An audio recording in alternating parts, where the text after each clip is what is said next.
we are not all about invitation. It's not like if you bring someone to church, you have hit a home run, right? Bringing someone to church is great, but that is not the goal. The goal for them is that they're building a relationship and having a conversation with people.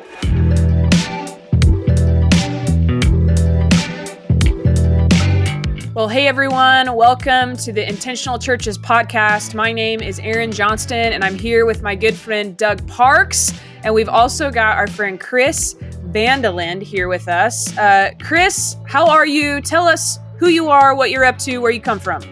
Sure. Hey, Aaron, Doug, good to see you guys. My name is Chris VandeLinde, and I am a pastor in the St. Louis area. I pastor a church called Cornerstone Christian Church just outside of St. Louis in Shiloh, Illinois. So we're on the east side of St. Louis. Most people don't even know Illinois is in St. Louis, but we are. I've been here 9 years, just about 9 years this summer, and we are just loving it. And God is doing some incredible things, and just so thankful to be not only in the season of ministry we're in, but also really thankful to be with you guys today. That's awesome. This season of the podcast, we are tackling questions pastors are asking, which I'm sure we could do this season forever because there's a lot of questions that pastors are asking, but we're just trying to get our arms wrapped around just what are the things that church leaders are facing in this kind of season of church leadership post-COVID. Like, where are we going? What is God up to? How are we going to think differently than maybe we have before? And so today, Chris, we'll call on you for just your experience at your church. And then I often call on Doug for just his national view and national experience. But we just had Easter a few weeks ago. And even though Easter is over for this year, the effects of Easter live on for many of our churches. And often we see a huge uptick at Easter of people attending. And really, we're talking about Easter in this episode, but we could really apply this to just any big event we do in our churches. You know, we have a big event like Easter or Christmas or maybe some community event, and we see this large uptick in people. And then what do we do with those people, after the fact? And how do we get those people in the game? And so, Chris, maybe would you just describe what Easter was like and for your church, and maybe just give us some context of what led up to Easter for you, just the journey that your church has been on over the last couple of years. Would you just help us into that? Sure. Let me just start with the journey a little bit. So I mentioned I've been here almost 9 years. I've never led a church before. I've been in ministry now almost 24 years, but this is the first church that God opened the door for me to come and preach and lead. And we, went through a lot of very interesting and some challenging and some really fruitful things in the early days. But I would say in the last 2 or 3 years, what God is really, and some of that coming out of the COVID season that everybody was trying to figure out which way's up, God has really done some really cool things. Part of that decision we came out of COVID was we did an install with Intentional Churches, and we did another thing with the multiplication, a cohort with helping our church really shift around the idea of being for the one, being about reaching our ones. And we use that language exclusively. We have made that a major part of our culture. And what I think has really changed the tone in our church is helping people, empower people, and engage people to be about the people in their lives, even if it's one person who are far from God. And I know we talk about that. It comes out a lot. It's just so relevant with people's lives when they can just narrow it down to like, who is one person? So that has shifted a culture in our church where I don't think we're all the way there. We're not all the way shifted there. We have just made great strides in that direction. And our people feel ownership of evangelism personally. They don't just look to me to be an evangelist, if that makes sense. Yeah, that's great. That's great. So how does that start to affect as you head into a big event like Easter? How are you guys thinking about something like that heading into Easter? And maybe what did you experience this year? Yeah, so it's a huge thing for us. Because of our focus, we are not all about invitation. It's not like if you bring someone to church, you have hit a home run, right? Bringing someone to church is great, but that is not the goal. Bringing someone to church is part of the equation. We want them to eventually be a part of the family of God. We talk about, belonging before you believe even. Like people can be excited about or interested in all these things before they're even sure about it. But the goal for them is that they're building a relationship and having a conversation with people. So a lot of our efforts leading up to Easter, a lot of our efforts leading up to Christmas, kind of the two big holiday weekends in church world, we spend a lot of energy giving people tools and resources to help them reach their ones. So I wish I would have kept one, but we gave people these one outlet. We made these little half dozen egg cartons that had a word scramble, one word in each egg, and it had our service times on one side and a website and sticker on the outside. It was just a little half egg carton thing, literally an egg carton, 6 eggs, and it was for families with kids is the target. Families with kids who want to talk to families with kids about coming to church with them.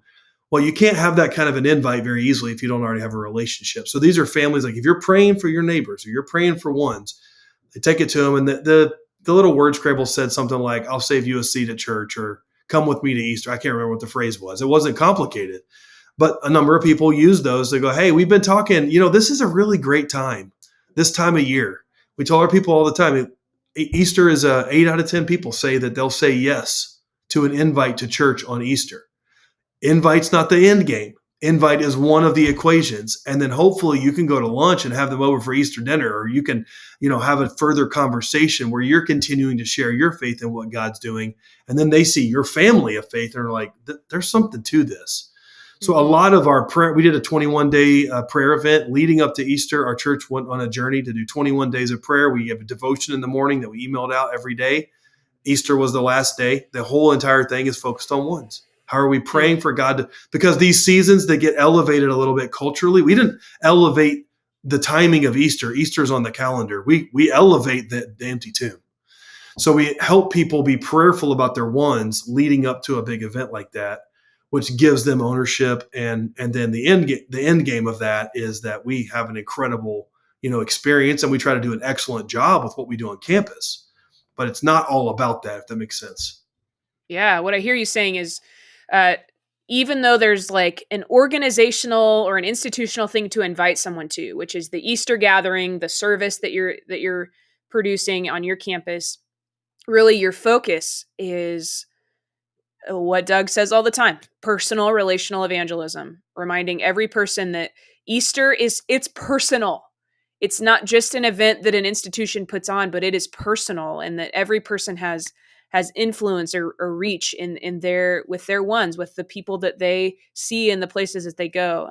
Doug, I'm curious for you, as you think about big events in your church, and Chris is using a lot of language that you guys use at IC. How do you think about stuff like this? Yeah, I think just for definition's sake, because I get asked this, believe it or not, what do you mean by one?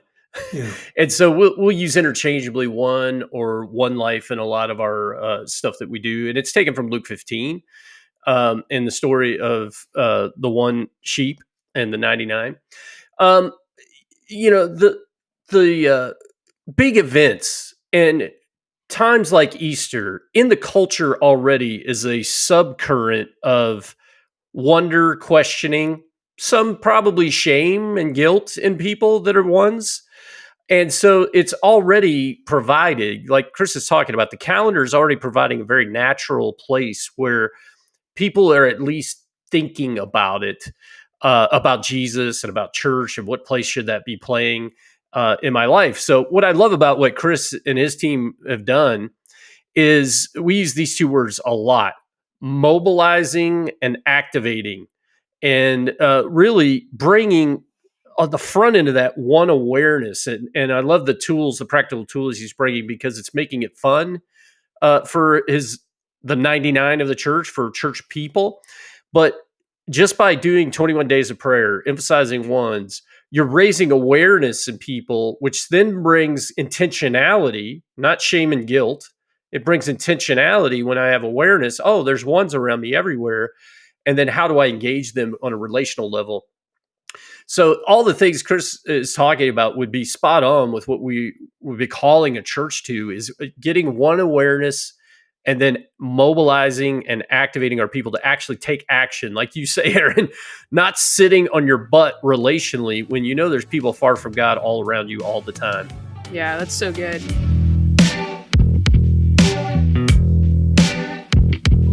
Chris, maybe talk to us now then. You've kind of walked us through the journey leading up to Easter, and then kind of just the goodness that you experienced on Easter. But I think for many of us, we kind of cross the finish line of these big events, and then it's like, all right, whew, we made it, right? And it's sort of like we launch off a cliff, and we have no plan on the other side of said cliff to engage all of these people and activate, like Doug was saying. And so how are you thinking about getting all of these people, these ones that people reached in your church and invited them, which we've already said that's not the end of the equation. That's just part of it. How are you thinking about and helping your people get in the game now? What's the next step of activation post-Easter? Yeah. So one quick thread to what Doug said earlier. We look at Easter and Christmas and then other events that we can set up or do as on-ramps, right? So those two are on the calendar that we don't even have to pick them. People are already, their eyes are opened a little wider. They're looking for things to do with their family around Christmas and Easter, even if they're not sure about where they are with Jesus. So those are natural on-ramps. We would be silly to not utilize the on-ramps for the kingdom. So we use Easter as one of those on-ramps. There's a number of things, and I'll just give you context from what we're doing. Some of these things, and if I do this podcast next year, I might go, that was terrible. Do not try that. Some of the things are tried and true. Some of the things are contextual. So there's a few things. One of the things that we started doing, and it's before Easter, it actually is an every week thing. It's built into our culture now, is that our elders, I have 7 elders, they make calls to all first-time guests who identify themselves in our church. So they literally go back to old school phone call. They call every family, and people are in shock when an elder calls them. Now, probably 7 out of 10 of those calls, texts, or whatever go unreturned or unanswered, right? Because people are like, I gave you my number. I didn't mean for you to call me. But the ones that answer, are like, whoa, like not only just a person calling me, we have an elder calling me. For some people, that is just like unbelievable. What that does is it keeps my elders, one, aware. They're talking to people who are new to faith, who are new to church, who haven't been in church a really long time, who their cousin asked them to come, but they didn't want to. They just tell them the story. And most of the time, they're just right out there with it. And my elders are like on the front line with one awareness. And it gives us an easy indication of what are the ways we're going to help people engage the best, because we're getting real-time information. So for us, Easter was our biggest notable weekend we've ever had in terms of first-time guests. We had 50 first-time families or individuals that told us they were here. We know that percentage is probably twice that, because some people are like, I'm not filling out a card or I'm not giving you anything. I'm not even sure I really want to be here. Which we addressed that too. We just addressed that live. Like, you may not even want to be here today. That's fine. Glad you're here. So with those 50 though, they gave us enough information that we can at least give a touch. And so all within that week, all of those people not only got an email from us going, hey, we're so glad you came. Here's some next steps for you. They also got a personal phone call and then a follow-up phone call if they didn't answer, to try to make that connection. And if nothing else, it's a voicemail to go, we just wanted to let you know we're so glad you were here. It was awesome. Yeah.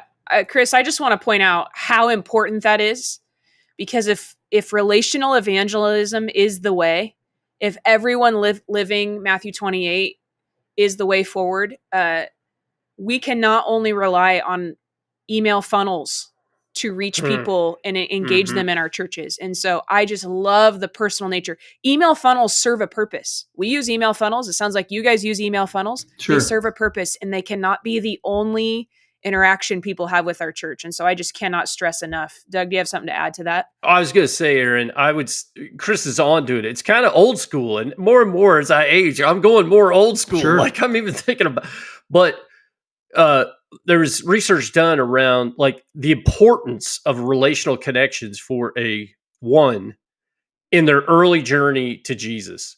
And so the standard that we try to teach is, how quickly can we get to 7 relational connects for a one, besides the person who may have brought them or has been investing in them. So that's part of what I'm loving about what Chris is talking about.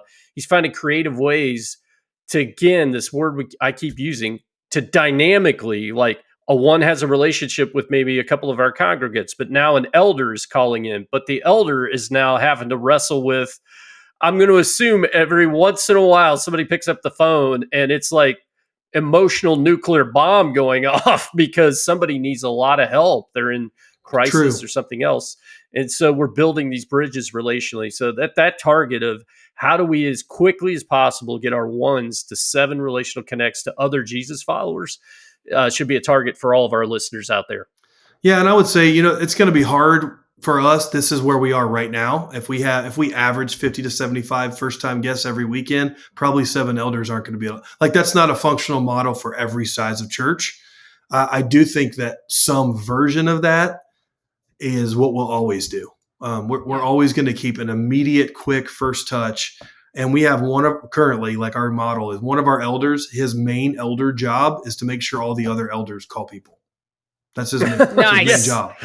Love it. Because some people love it. Exactly. Because some people love doing it and some people are like, I don't know about this. Yeah, totally.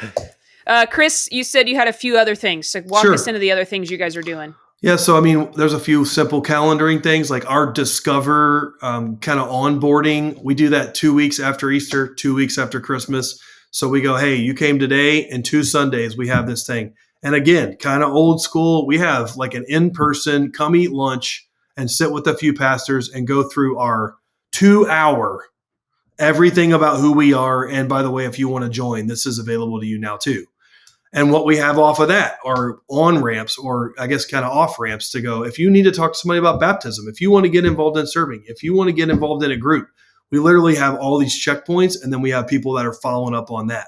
So every single thing has a lead to something else. There's never anything that exists by itself that is a dead end. Any event, any gathering, any phone call, everything leads to another connect point or another person that will be another connect point. And that encourages them to engagement. Of course, somebody can throw up a timeout at any point and go, just leave me alone. And that's fine. We know that when we scatter seed, some of the seed is going to fall in the thorny areas. Some of the seed is going to fall on the trail. Some of the seed is not going to grow. And we just go, we're going to do like Jesus told us and scatter seed as liberally as possible and see what incredible fruit might grow from that. We have a class called Know Your One that we just started. And what we're doing is training our people to know how to pray for one, how to reach their one, how to build a relational connection and not make it like a project. Like, I have this person that's my little project and I'm only friends with them because I want them to know Jesus. Like, they're going to sniff that out. Like, come on, that's not it. We want to be genuine in our relationships, but know how to be intentional about every relationship. And sometimes God puts people in your life that are your one. So we're encouraging people toward that as well, to help them have ownership. A number of different things I could go through, but that's the kind of stuff that for us are the on-ramps, both for the new person and on-ramps for our people to continue to engage. And there's stuff we start at this time of year and stuff we start in January that helps people have an immediate connect. Like, I think the thing right now is there's a men's gathering. It's a Bible study that they're throwing darts. There's like a group of guys that want to throw darts together. And they're doing that for like 10 weeks and going through a study. So we don't have 45 different, clubs or committees in our church. But for a season, it's an on-ramp for people that might go, I don't know about going to not a lot of church stuff, but I'll go throw darts and talk about Jesus. So Aaron, I think I want to drive home the point of one of the things I heard Chris say for our listeners, and that is, no, he used this phrase. We use the phrase, no cul-de-sacs. Mm-hmm. No cul-de-sacs. You as a church leader are fighting, especially with these new people coming out of Easter, you're fighting for movement and continual movement. And I would argue the moment you allow people to set up stakes in what we call a cul-de-sac, whether that be a class, a group, a seat right. Can be a cul-de-sac. Yes. You are allowing Christian consumerism to begin to take root. And so I can't emphasize enough how important it is with your new people to keep them spiritually moving, not arriving. Yes, that's so good. And I think one of the things we've talked about in this conversation is one of the best ways that we do that to keep people moving is through relationship. They need to encounter a real person who will sit across a table from them and have a real conversation and listen to them and all of those like important components.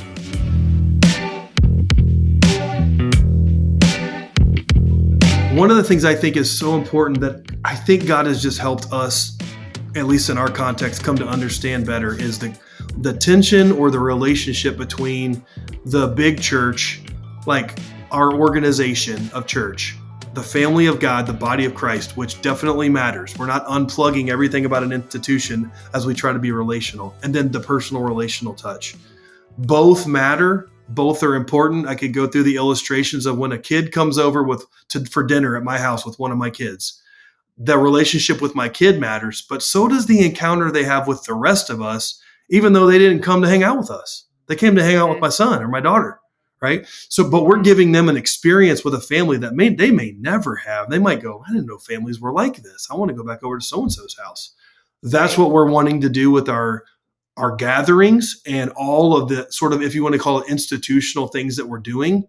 So we are fighting super hard that everything we are presenting from the platform, on a video, in the room, in the parking lot, all across the board is super genuine and is who we are.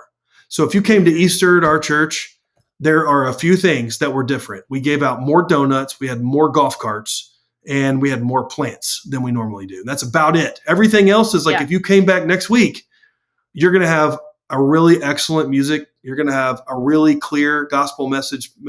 You're going to have people greeting you at every door. You're going to have excellent kids ministry. Like all the things that we can do as a family that you can't do for yourself. You can't do excellent, specific children's ministry with other people speaking into your kid at home. That's something that's unique to the church. We're doing all those things every week. So I don't know what the old phrase, Doug, like you win them with what you win them to what you win them with. Right. Yep. So when somebody came, our 100+% increase in attendance on Easter, many of those people have come back. And when they experience coming back, wasn't, oh, so that was the party. This is different.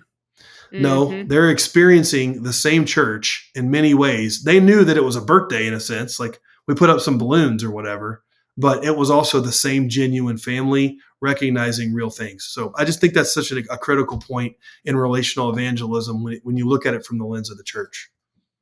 Yeah, and I've heard that even described as people, as one's describing that as feeling like a little bit of a bait and switch when they come one weekend and it looks a certain way, and then all the other weekends have look nothing like that. That can feel, I think, almost icky for a one. Like, wait, what's this about? I want to move as we kind of wrap up our time into just some super practical things. One of our commitments on this podcast is to provide listeners with practical next steps or questions to reflect on, or whatever the case might be.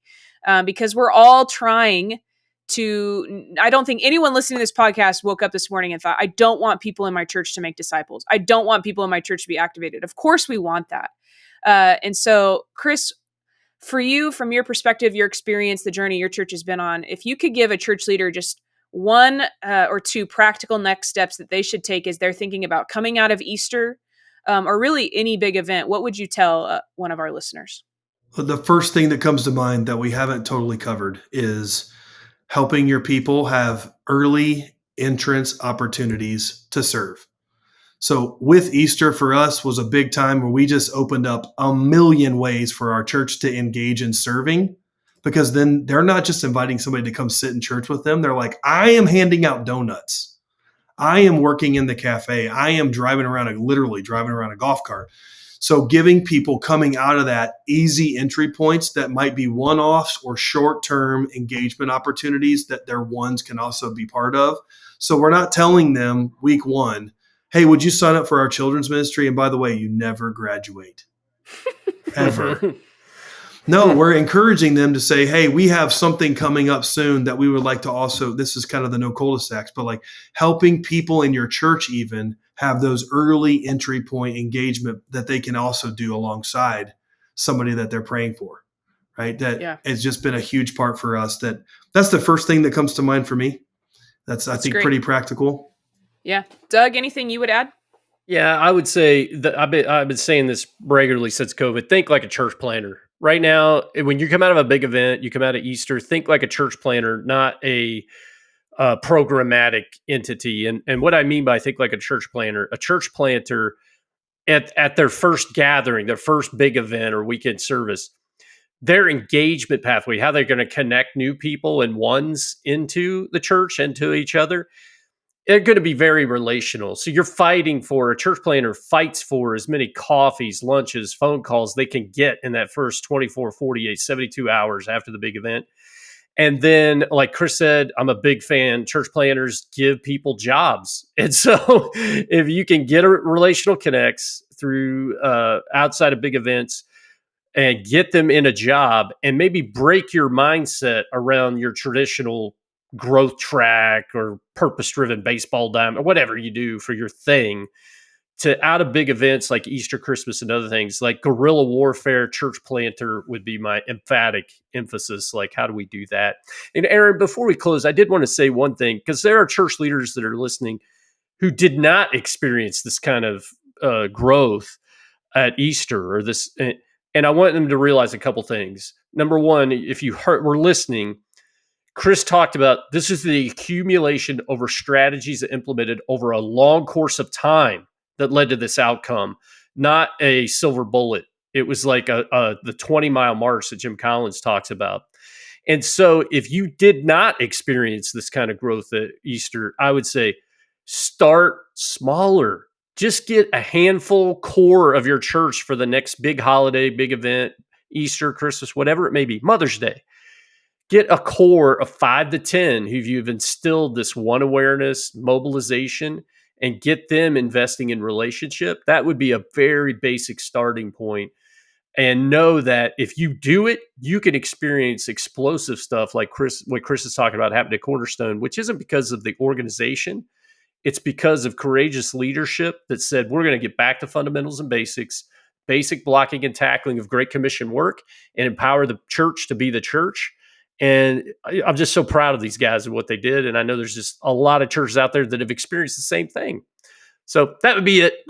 Yeah, we experienced years and years of sort of flatlining at those holidays. And we used to joke, like, our church is pretty young in the age of our demographic. They all went to grandma's for Christmas and Easter and Mother's Day. Those were like lower, strangely lower, not lower than normal, but certainly no boost for us. And so what we've seen is just as we've, Jesus, I just keep going back to the parable of the sower, like one seed grows one blade of grass. But you look at a yard and you don't go, look at those blades of grass. You see the whole of what all those efforts are over time. And it's a matter of just being faithful day after day. So good. You guys, this conversation has been really helpful.